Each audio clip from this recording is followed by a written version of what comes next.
So, eto na mga ka-idol, 'di ba ang na-share ko sa inyo kanina is alin ang pinakamaganda na utangan, si orange basket, si purple basket, or si black basket? So, eto na mga ka-idol. Kasi yung tatlong yan is na-open ko na nga, sabi ko sa inyo, yung mga credit or yung mga pinauutang nila. Sa yellow basket is sa orange basket mga ka-idol is pinautang niya ako ng 5K, which is eto nga na overdue na ako nung March 5 pero hindi pa ako nakakabayad until now. So, sino ba ang may kwarta dyan? Baka naman pwedeng pautangin niyo ako. Para naman hindi mayat-maya tumatawag sa SPay later. So, ayun na nga. Ano ba yung mangyayari sa iyong SPay later o sa iyong S-loan kapag halimbawa na overdue na ang iyong SPay later? So, ganito yung nangyari mga ka-idol.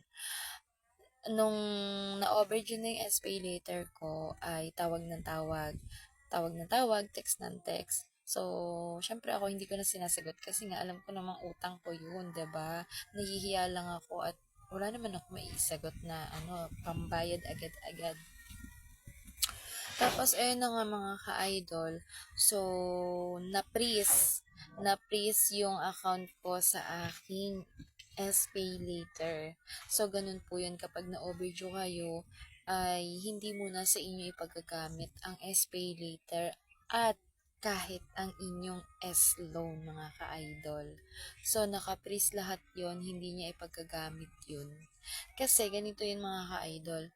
Kapag ang SPay later mo ay nabayaran mo ng kunwari ngayong March 15.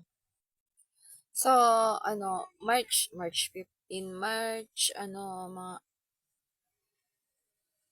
March 5 yung aking due date ng aking SPay later. So, hindi ko nga siya nabayaran at ngayon ay March 16 na.